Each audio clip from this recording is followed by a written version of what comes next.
Hello everyone, this is Aman Sharma. Welcome you all on my space station. Today's topic is pseudo force and non-inertial frames. So let's get into the video. ये topic बड़ा ही interesting और छोटा सा है, तो देखते हैं इसके अंदर क्या होता है। तो अपन ने लास्ट वीडियो के अंदर देखा था Newton's laws of motions. By the way, अगर आपने मेरा लास्ट वीडियो नहीं देखा है तो please check it out into the description below और इनटू द आई बटन। तो इसके अंदर अपन ने क्या देखा था कि न्यूटन्स लॉज किस तरह से काम करते हैं, कौन कौन से न्यूटन्स लॉज होते हैं। तो उसके अंदर एक Newton's law, second Newton's law जो था वो क्या था कि जितने भी फोर्सेस का सम है किसी भी बॉडी के ऊपर लग रहा है, जितने भी फोर्सेस हैं वो sum is equals to mass into acceleration होगा। ये अपना सेकंड लॉ था। और ये न्यूटन्स लॉ काम कहाँ करते हैं, जहां पे acceleration is equals to zero हो। किसका एक्सेलरेशन? ऑब्जर्वर का। अब अपन इसको एक एग्जांपल से समझते हैं। तो मान लो अपने पास एक लिफ्ट है, ठीक है। अब इस लिफ्ट के अंदर यहाँ पे अपन ने एक मास लटका दिया है एम मासेस का, और यहाँ पे अपने कल वाले वापस वही चिंटू भैया यहाँ पे खड़े हैं और ये देखते हैं इसको कि भाई ये लिफ्ट है, ऊपर जा रही है, ये एक्सीलरेशन से ऊपर जा रही है। और अपन कहते हैं भाई चिंटू भैया इसका फ्री बॉडी डायग्राम बना दो, इसके चारों तरफ इनविजिबल बॉक्स बनाओ और अब इसके ऊपर जो जो फोर्सेस लग रहे हैं उनका डायग्राम बना दो। तो भाई सेकंड लॉ अपना कहता है कि इसके ऊपर जितने भी फोर्सेस लग रहे हैं उनका sum is equal to M A होगा। अगर ये ए एक्सीलरेशन से मूव कर रहा है तो ए एक्सीलरेशन से मूव कर रहा है, ऊपर स्ट्रिंग की वजह से टी टेंशन लगेगा, नीचे ग्रेविटी की वजह से एम जी लगेगा। तो इन दोनों का सम अगर देखें तो ये ऊपर की तरफ अगर जा रहा है तो T minus M G is equal to M A हो जाएगा। तो अपना T minus M G is equal to M A हो गया और टेंशन की वैल्यू आ गई T is equal to M G plus M A. तो इसको अपन को याद रखना है, ठीक है। अभी देख लेंगे, ये अपनी आ गई T is equal to M G plus M A. Second scenario लेते हैं अपन। सेकेंड सिनेरियो में क्या करते हैं, इस बार वापस वही लिफ्ट लेते हैं, ठीक है, और वही मास लगाते हैं इसके अंदर एम मास। बस इस बार चिंटू भैया को यहाँ पे खड़ा करते हैं, ठीक है, और अपनी लिफ्ट को उसी एक्सेलरेशन से ऊपर चलाते हैं, ठीक है। तो अब चिंटू भैया लिफ्ट के अंदर, तो लिफ्ट के अंदर तो उन्हें मास दिखेगा, तो वो लटका हुआ दिखेगा, तो उन्हें स्टेशनरी दिखेगा वो मास।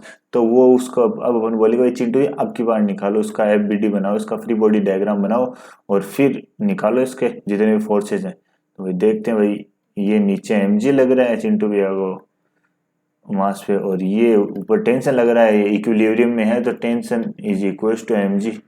तो चिंटू भैया कंफ्यूज हो जाते हैं, यार ये क्या बात है, टेंशन तो कम ज़्यादा कैसे हो रही है? मैं कभी लिफ्ट में जाता हूँ तो टेंशन कम थोड़ी हो जाती है, या मैं बाहर जाता हूँ टेंशन ज़्यादा थोड़ी हो जाती है।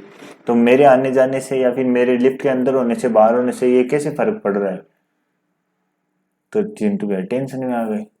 तो वही देखते हैं ये क्या दिक्कत है। तो उन्होंने क्या कहा, उन्होंने क्या किया कि अब दोनों स्ट्रिंग के बजाय इसको स्प्रिंग मेजर से अटैच कर दिया। स्प्रिंग मेजर जो आपने देखा होगा, जिसके अंदर अपन वेट को नाप सकते हैं, तोल सकते हैं, जिसका लटका के उसमें स्प्रिंग लगी होती है और वहां पे रीडिंग आती है 5 किलो 10 किलो, ठीक है। उसी हिसाब से अपन इसके अंदर क्या किया, इस बार स्ट्रिंग के बजाय इन दोनों के अंदर स्प्रिंग मेजर लगा दिया, ठीक है। स्प्रिंग मेजर लगाने के बाद उन्होंने जब मेजरमेंट निकाला तब पता चला कि वो मेजरमेंट तो टेंशन जो जितना आ रहा है वो T is equal to M G plus M A के बराबर ही आ रहा है। तो मतलब जब चिंटू भैया इसके अंदर थे तब ये रेस्ट के अंदर उन्हें लग रहा था, ये बॉक्स रेस्ट में लग रहा था, तब उन्होंने T is equal to M G लिखा। तो अब ये कैसे दिक्कत हो रही? तो ये दिक्कत हो रही है इस ए एक्सीलरेशन की वजह से। यहाँ पे अपन न्यूटन्स लॉ लगा तो रहे हैं, बट न्यूटन्स लॉ काम कहाँ करता है? अपन ने ऊपर देखा था कि Newton's law only works when acceleration of an observer is equal to zero. लेकिन यहाँ पे तो चिंटू भैया का एक्सेलरेशन क्या हो रहा है, यहाँ पे तो चिंटू भैया का एक्सेलरेशन ए हो रहा है, तो यहाँ पे न्यूटन्स लॉ काम नहीं कर रहा, तभी तो यहाँ पे आंसर अपना रॉन्ग आ रहा है। तो अब साइंटिस्ट ने क्या सोचा कि यार अपन को सॉल्यूशंस तो करने हैं इनके, वरना तो दिक्कत हो जाएगी, ऐसे तो बहुत सारे प्रॉब्लम्स आएंगे, उनका सॉल्यूशन अपन कर नहीं पाएंगे। तो उन्होंने क्या सोचा, उन्होंने इसके अंदर कुछ एक नया चीज का इंट्रोडक्शन किया। उन्होंने इसके अंदर कोई नई चीज इंट्रोड्यूस की, उसका नाम रखा उन्होंने सूडो फोर्स, कि भाई ये चीज इसके अंदर ऐड करने के बाद या ये चीज इसके अंदर से सब्ट्रैक्ट करने के बाद अपना आंसर सही आ रहा है। तो उन्होंने क्या किया, उन्होंने कहा अगर कोई भी बॉडी जिसके अंदर ए एक्सीलरेशन से जा रही है, ठीक है, तो उसके अंदर क्या करो, उस बॉडी के ऊपर, और अगर वो नॉन इनर्शियल फ्रेम के अंदर है, ठीक है, तो मतलब अगर कोई भी ऑब्जर्वर का एक्सीलरेशन नॉट इक्वल्स टू 0 है, तो मतलब क्या है कि वो एक नॉन इनर्शियल फ्रेम के अंदर है, ठीक है। नॉन इनर्शियल फ्रेम के अंदर है, तो अगर ये बोल रहे हैं कि अगर कोई भी ऑब्जेक्ट के ऊपर अपन काम कर रहे हैं, उसका सॉल्यूशन फाइंड कर रहे हैं, और वो नॉन इनर्शियल फ्रेम के अंदर है, तो उसके ऊपर एक फोर्स लगाओ जिसे बोल दे सूडो फोर्स, और उसकी वैल्यू रखो ma, और वो होनी चाहिए opposite to the direction of acceleration, acceleration के ऑपोजिट डायरेक्शन होनी चाहिए। तो ये अपना ऑब्जेक्ट था, ऊपर जा रहा है, तो बोलते सबसे पहले अपन इसका एफबीडी बनाएंगे, तो सबसे पहले इसके अंदर वही सूडो फोर्स अपन लगा देते हैं। भाई एक्सीलरेशन ऊपर है तो सूडो फोर्स नीचे लगेगा, जिसकी वैल्यू अपन लिख देते हैं ma। अब इसके बाद में इसके ऊपर जो भी फोर्सेस लग रहे हैं, जैसे कि टी ऊपर टेंशन लग रहा है, प्लस नीचे एक और फोर्स लग रहा है, mg का फोर्स लग रहा है। अब इसको अपन रेस्ट में तो चिंटू पे पहले से मान ही रहे हैं, तो T is equal to mg plus ma। ये अपना answer as it is similar आ गया, मतलब एक चीज को अपन को इंक्लूड करते ही आंसर आ गया है। तो क्या अपन ने इंक्लूड किया, ये सूडो फोर्स इंक्लूड किया। अगर इस एग्जाम्पल से नहीं समझ में आया तो एक और एग्जाम्पल अपन देखते हैं, ठीक है।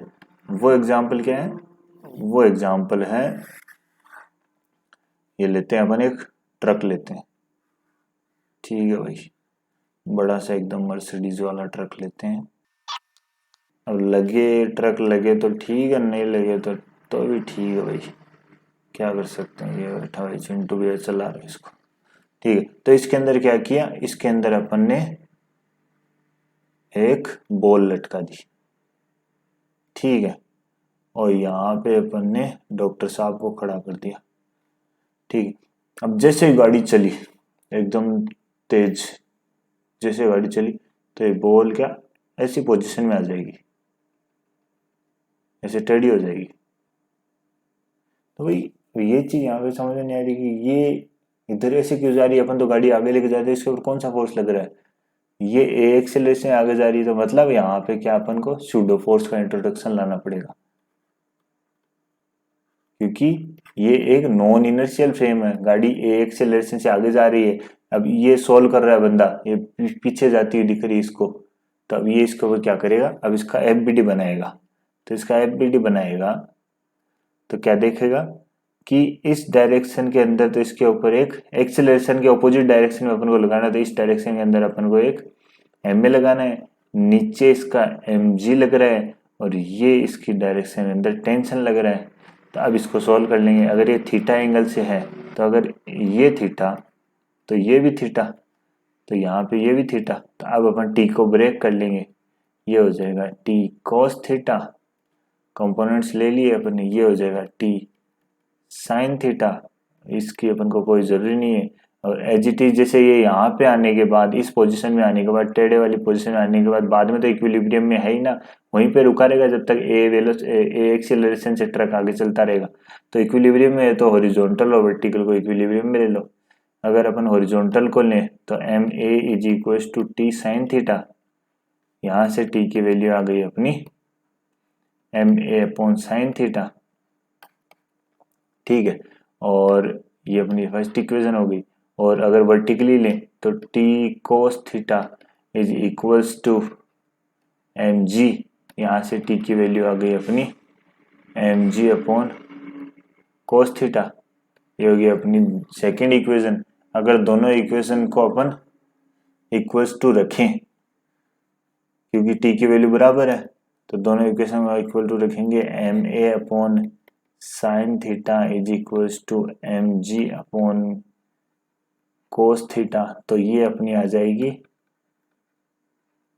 Ten theta is equals to A upon G, क्योंकि एम से एम कैंसिल हो गया, जी नीचे आ गया, साइन ऊपर चला गया, तो यहाँ से अपनी थीटा की वैल्यू हो गई टेन इनवर्स ए अपॉन जी। जिस एक्सेलरेशन से अपना ट्रक चल रहा है उसको डिवाइड करेंगे ग्रेविटेशनल एक्सेलरेशन से, और उसका टेन इनवर्स ले लेंगे, तो अपन को पता लग जाएगा कि किस एंगल से जो है ये अपनी बॉल बेंड होएगी, किस तरफ पीछे की तरफ जाएगी। ये अपना सेकंड एग्जांपल हो गया सूडो फोर्सेज का। तो अपन ने इसके अंदर क्या समझा, इनर्शियल और non inertial frame. Inertial frame जहां पे न्यूटन्स लॉ अच्छी तरह से काम करता है, ऑब्जर्वर का एक्सीलरेशन 0 होता है। नॉन इनर्शियल फ्रेम जहां पे कुछ ना कुछ ऑब्जर्वर का एक्सीलरेशन होता है, और उसके लिए अपन को सूडो फोर्स का इंट्रोडक्शन करना पड़ता है क्वेश्चन के अंदर, ताकि अपन उसका सॉल्यूशन न्यूटन्स लॉ के थ्रू अप्लाई करके उसका सॉल्यूशन निकाल सके। अपन ने इसके दो एग्जांपल लिए, एक तो लिफ्ट वाला लिया और एक अपन ने इसका ट्रक वाला लिया। ऑलराइट, और सूडो फोर्स हमेशा एक्सीलरेशन के ऑपोजिट डायरेक्शन के अंदर लगता है। Thank you so much for watching the video. If you like the video please share this with your friends and subscribe to the channel My Space Station. Thanks, bye bye.